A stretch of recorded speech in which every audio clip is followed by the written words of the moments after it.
A woman kneels in a quiet chapel. Her lips are praying, but her eyes say something else. Maybe it's doubt, maybe it's desire. Few movie images feels as strange and powerful as that. A nun caught between faith and temptation.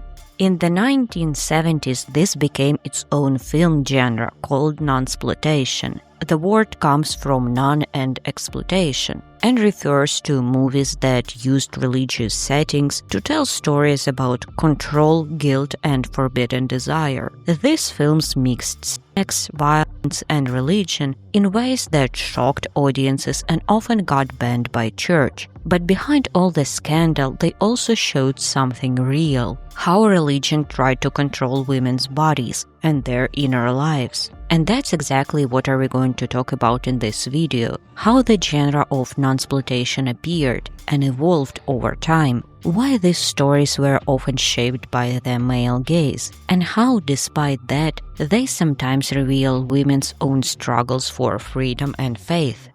Hi everyone, my name is Alona Shilova and you're watching Femme Fatale's Heels channel, where we talk about women, film and women in film. While you can see a spoiler warning, I also want to say that if you're gonna see some weird edits in this video, just know it's because of YouTube new policies. We also have a Patreon where I upload all the videos in the original editing, so if you wanna support us, we will be enormously grateful. I always leaving the link to Patreon in the description.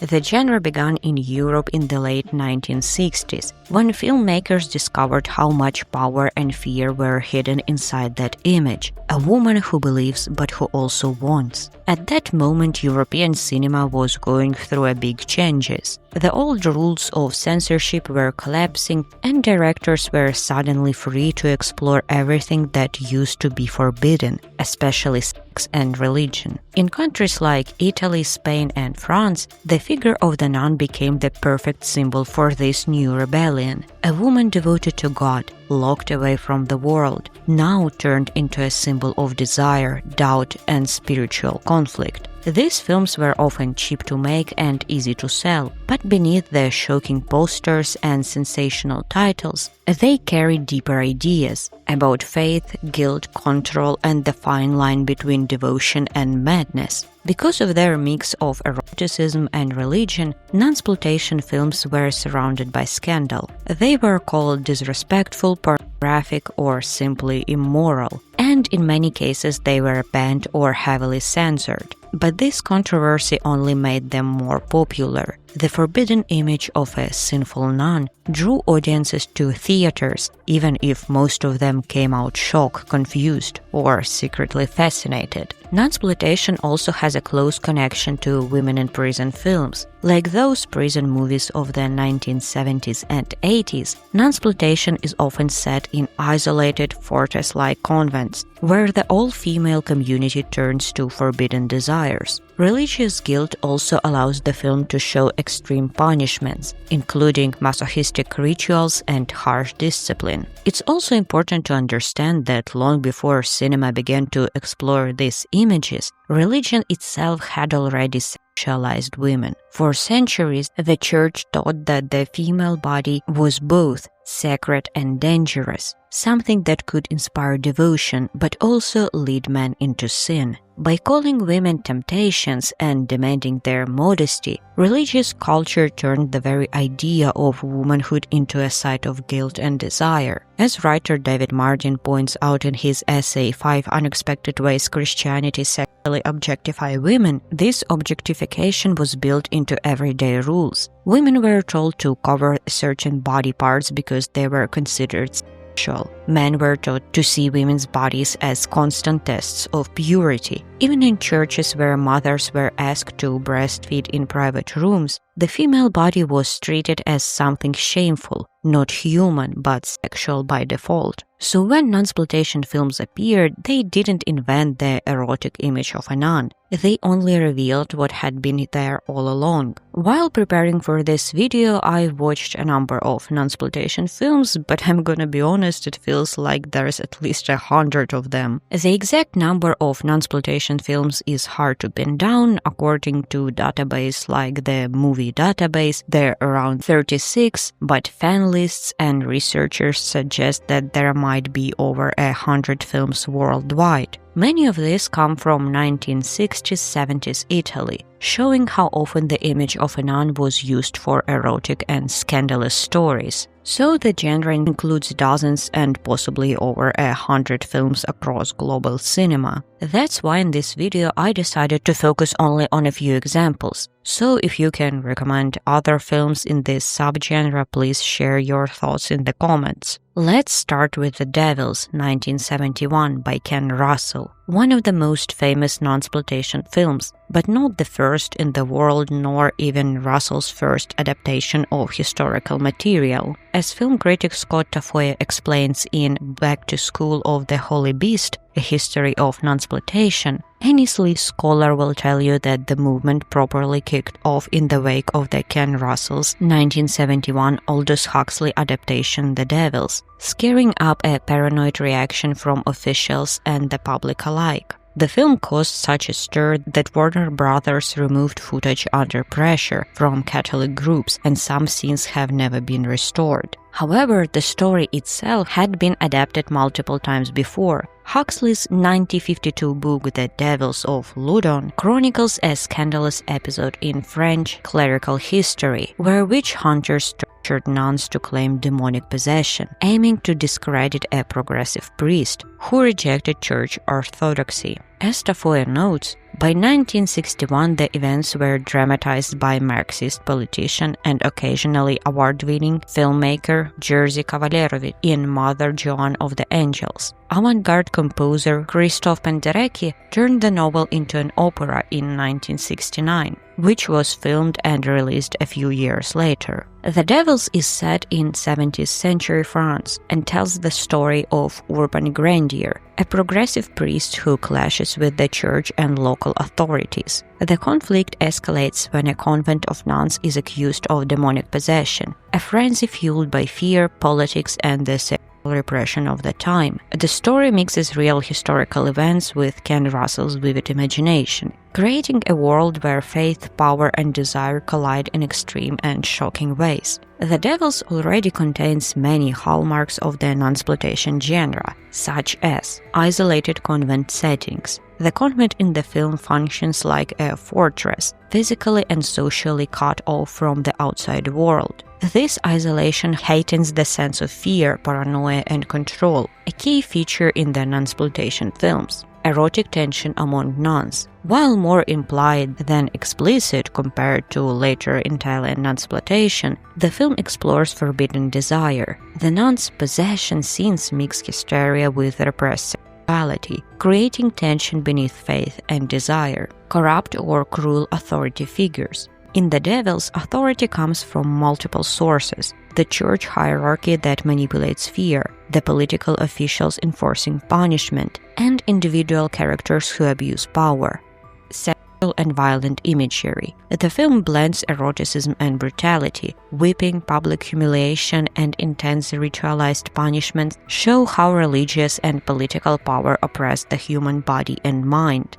The Devils faced intense censorship from the moment it was completed. The British Board of Film Censors required cuts to secure an X certificate, while evangelical groups such as Mary Whitehouse's National Viewers and Listeners Association campaigned to ban it entirely. In the US, the Motion Picture Association further trimmed the film, cutting crucial scenes and even imagery showing hair, producing a release that Russell called disjointed and incomprehensible. It was the theological, political, and sexual content that landed Russell in hot water. The film's mixture of demented sexuality, raw violence, and religious imagery was a heady mix even by Russell's standards. Scenes of torture and death linger long after viewing, as does the pervading nihilistic atmosphere. Sex and death become so intertwined within the film's theological imagery that they feel inseparable by the end,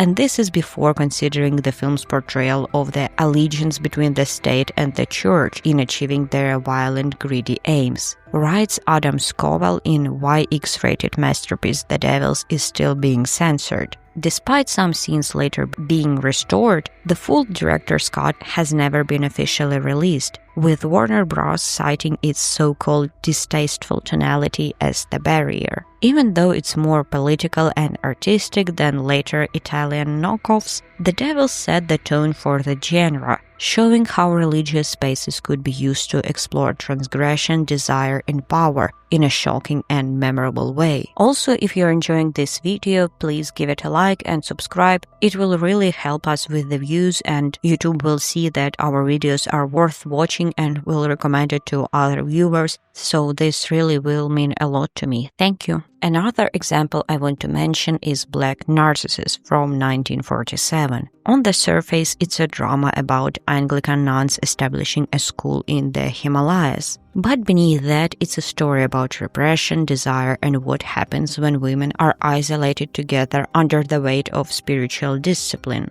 The plot follows a small group of Anglican nuns set to open a school and clinic in an abandoned Himalayan place, once used as a harem. From the very beginning, the location works against them. The altitude, the vast silence, the ancient erotic murals on the walls, the overwhelming sense that the place remembers a history of sensuality that their vows cannot erase. As the story unfolds, the emotional stability of the convent begins to fracture. Sister Koldag tries to maintain strict discipline, but the environment constantly challenges her authority. The younger nuns become distracted by the beauty of the landscape, by memories of their pasts, and by presence of Mr. Dean, the only man in their orbit whose casual sensuality undermines the rigid rules of their order. The film slowly reveals that the true conflict isn't between the nuns and the local community, it's between the women and themselves. One of the most important aspects of the film for me is the queer-coded tension between Sister Koldag and Sister Ruth. Because 1940s cinema couldn't portray same-sex desire openly, the film channels it through jealousy, obsession, and intense emotional intimacy. Sister Ruth's fixation on Koldag feels far deeper than rivalry. It's possessive, passionate, and deeply personal. Her eventual unraveling, signaled through the symbolic red lipstick, the unbound hair, and the feverish gaze, marks her as one of the earliest examples of the fallen nun, a woman punished not for sin itself, but for wanting. By the end, the convent itself feels like a test the women were never meant to pass. Their departure from the palace symbolizes a painful truth. Faith alone cannot protect them from the psychological forces they carry inside, and the walls of the convent cannot shield them from the world they left behind. Nunsploitation wasn't just a European phenomenon. It traveled, transformed, and resurfaced in some of the most unexpected cinematic cultures. By the early 1970s, Japan had developed its own vibrant exploitation film industry, and Catholic nuns became one of its most provocating subjects. This might seem surprising given that Christianity has never been a dominant religion in Japan, but precisely because it wasn't central to Japanese identity, Catholic imagery became a safe and exotic symbol, a way for filmmakers to rebel against organized religion without challenging traditional Japanese spirituality. As critics have noted, these films were using the visual language of Catholicism, the habits, the rosaries, the rituals, as exotic props for erotic transgression. Their power came from contrast, the purity associated with Western religious imagery colliding with the bold, stylized extremity of Japanese exploitation cinema. This brings us to School of the Holy Beast 1974 by Norifumi Suzuki, one of the most stylish, violent, and influential nunsploitation films ever made, and arguably the crown jewel of Japan's take on the subgenre. The film stands out immediately because of how it blends Western religious symbolism with uniquely Japanese aesthetic sensibilities. Instead of simply imitating European nunsploitation, the film reframes it through themes central to Japanese exploitation cinema: ritualized suffering, revenge, and the idea of beauty emerging from violence. At its core, the story follows Maya, a young woman who enters a convent not out of faith, but to uncover the truth about her mother's mysterious death. This already sets the film apart from European examples, where focus is often on erotic temptation or institutional corruption. Here, the convent becomes a labyrinth of secrets, a place where power, shame, and cruelty are woven into the daily routine of the nuns. Inside its walls, Maya discovers a world governed by sadistic authority figures. The Mother Superior and her allies enforce strict punishments that blur a line between religious discipline and personal gratification. These sequences are stylized to the point of abstraction, flogging staged like choreographed rituals, bodies arranged like living icons, blood contrasted with the stark whiteness of the habits. It's here that the film becomes unmistakably Japanese, visually operatic, symbolic, and driven by formal beauty even in senses of violence. Unlike many European nunsploitation films, which leaned heavily on shock value of softcore eroticism, Suzuki elevates the genre with a sense of tragic melodrama and moral purpose. Maya's journey isn't about forbidden desire, it's about reclaiming truth and confronting the corruption that destroyed her family. The film frames her suffering as both spiritual and political, exposing how institutions twist morality to justify cruelty, especially toward women. Maya's battle against the convent hypocrisy becomes a symbolic rebellion against any system that uses purity or tradition as tools to control women's bodies. In this way, School of the Holy Beast doesn't just imitate the European tradition, it expands it. It transforms nunsploitation from a scandalous Western subgenre into emotional charged tragedy rooted in Japan's own cinematic language.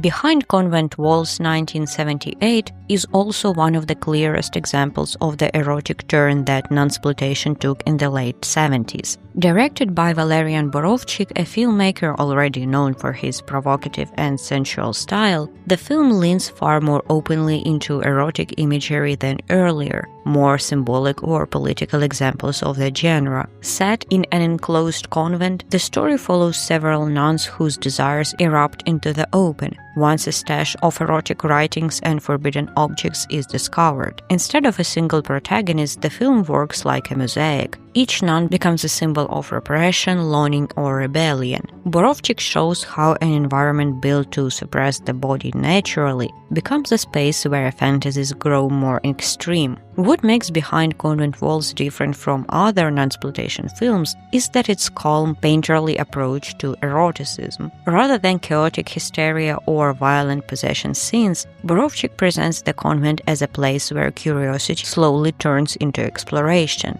The sensuality is explicit but framed with a kind of aesthetic detachment. Soft lighting, lingering close-ups, quiet moments where desire feels both dangerous and strangely tender. But again, the film has a very direct male gaze approach, so don't let my description fool you. But the most important aspect of this film is how it reveals the gap between spiritual ideas and human reality. Instead of judging the nuns or mocking the church, Borovchik shows how repression produces the very behavior it seeks to prevent. Desire becomes a form of escape, a private rebellion in a world built on obedience. Before we move on to some modern examples, there is one more element of the nunsploitation genre that I haven't mentioned yet. A feature that doesn't appear in every film, but whenever it does, it becomes incredibly powerful. And that is the figure of Mother Superior. In many nunsploitation films, the Mother Superior isn't just an authority figure. She is the living embodiment of the convent itself. She represents obedience, tradition, and absolute religious devotion, and her presence often becomes a symbolic force shaping the emotional climate of the entire story. Sometimes the Mother Superior is a stern guardian of faith, convinced she is protecting the sisters from sin. Other times she becomes something much darker, cruel, manipulative, or quietly corrupt, using the convent's rules to police younger women. And often her strictness is a mask, a way to hide frustration, repress desire, or deeply unresolved pain. This archetype is powerful because it reveals one of the genre's most uncomfortable truths. Women can also participate in patriarchal violence and even reinforce it. The Mother Superior becomes a symbol of how easily oppressed people can internalize the system that harms them and then turn that power against others. We see similar figures in modern storytelling as well. Think of Aunt Lydia from The Handmaid's Tale, a woman who justifies cruelty through morality and becomes both the enforcer and the victim of a violently patriarchal regime. When the Mother Superior appears in Nunsploitation, she is never just an authority figure or a villain. She embodies the system itself, a woman shaped, twisted, and weaponized by the very structures meant to contain her. In recent years, the Nunsploitation aesthetic has become especially prominent in horror. We have a separate video about feminist body horror and especially pregnancy in body horror, where I talked in detail about Immaculate and the first Omen, both released in the same year and built around strikingly similar plots. These stories focus on the Church's violence and oppression toward women, particularly the theme of forced impregnation, and using a woman's body as a vessel to bring the Antichrist into the world. But one of the most recent examples of nunsploitation is Benedetta from 2021 by Paul Verhoeven. Released fairly recently, the film employs many of the same elements that have defined the subgenre for decades. To be honest, I'm not a big fan of this film. I felt that it could have approached the genre with irony or offered a deeper reflection on its tropes. Instead, for me, it felt like a reuse of old conventions just with a modern camera. The film is based on the true story of a 17th century nun, Benedetta Carlini, in a convent in Italy. The film follows her rise within the convent, her mystical visions, and her secret romantic and sexual relationship with another nun, Bartolomea. As Benedetta gains influence, her authority grows, but so does the tension between her personal desires and the strict rules of the Church. The film plays with the question of whether Benedetta's miracles are real, never giving a clear answer. Her visions are often feel deliberately exaggerated and even satirical. Meanwhile, her relationship with Bartolomea is shown mostly for sexual excitement rather than emotional or story depth. I will say, though, I appreciated some humor in the film that points out hypocrisy of a church, but overall Benedetta was rather messy and highly appealing to male gaze. And this led me to think about whether there are any nunsploitation films directed by women and what they might reveal about the genre. Historically, both in terms of religion and cinema, stories about nuns were made by men for a largely male audience. The pronounced erotic element often plays directly into the fetishization of women in the church, the Madonna whore complex, and sexualized fantasies that frequently have little to do with how women themselves perceive religious institutions. So, from modern examples of nunsploitation films directed by women, I found an Australian feature, Serviam, I Will Serve by Ruth Mader. This is a psychological horror thriller set in a Catholic all-girls school in Austria, likely during 1980s, though the period remains deliberately ambiguous. Austrian writer-director Ruth Mader drew on her own experiences as a student to craft the story,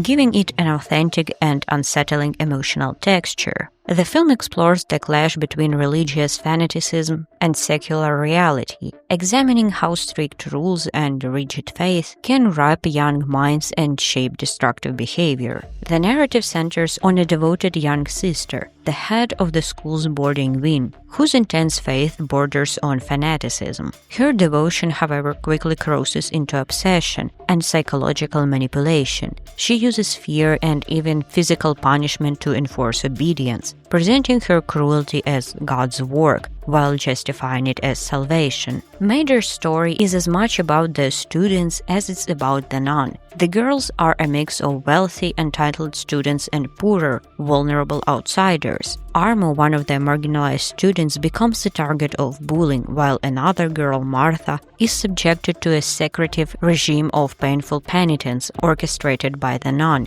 which she interprets as divine approval. The escalating psychological tension spirals into life life-threatening consequences, forcing the nun into desperate measures to conceal the damage she has caused, creating a web of fear and moral ambiguity. In short, Serviam retains some visual and thematic echoes of the nunsploitation genre, strict convent rules, ritualized behavior, and hierarchical tension, but reinterprets them to explore female agency, autonomy, and critique of institutional power.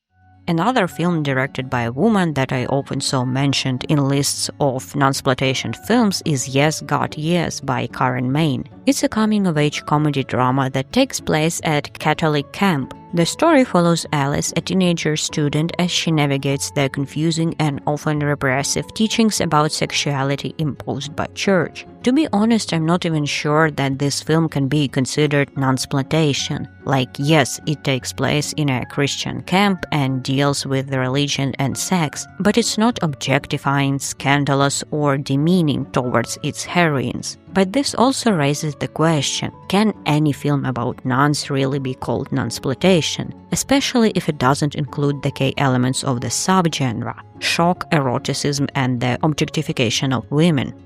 Because if only the presence of a woman and church is enough, by the same logic, the film The Starling Girl can also be included in this list. It's also a coming-of-age story directed by a woman, Laurel Parmet, which tells a story of a 17-year-old girl struggling with her religious beliefs as she and Owen Taylor, an unhappily married 28-year-old youth pastor, start an illicit relationship. So I think it's safe to say that films about nuns and religion directed by women offer a different perspective compared to traditional nunsploitation. They explore the psychological struggles and inner lives of their characters, often young women, without focusing on sex or physicality. Basically, these films tell stories about ordinary women navigating strict, limiting, or oppressive traditions, turning what once was an exploitative subgenre into a space for nuanced reflections on agency, faith, and autonomy. And to be honest, I like this approach much better than scandalous erotic images of women that are very much present in early nunsploitation films. Ultimately, whether shocking, erotic, or provocative, nunsploitation films have always been about the tension between faith, desire, and control. They reveal how institutions, rules, and hierarchies shape women's lives, sometimes oppressively, sometimes tragically. But looking at the genre through a modern lens, especially when directed by women, we see a shift from exploitation towards empathy, psychological depth, and nuanced exploration of agency, autonomy, and the everyday struggles of women within strict or limiting traditions. In the end, these stories remind us that the human conflicts at the heart of nunsploitation, doubt, desire, and resistance, remain compelling whether presented as scandal, drama, or thoughtful reflection. Thank you so much for watching this video. Please give it a like, leave a comment, subscribe to the channel. It's really important for us since only like 20% of people who are watching our videos are subscribed. So I will really appreciate your support. Also write in the comments which topics you would like to see covered next, and see you in the next videos. Bye bye.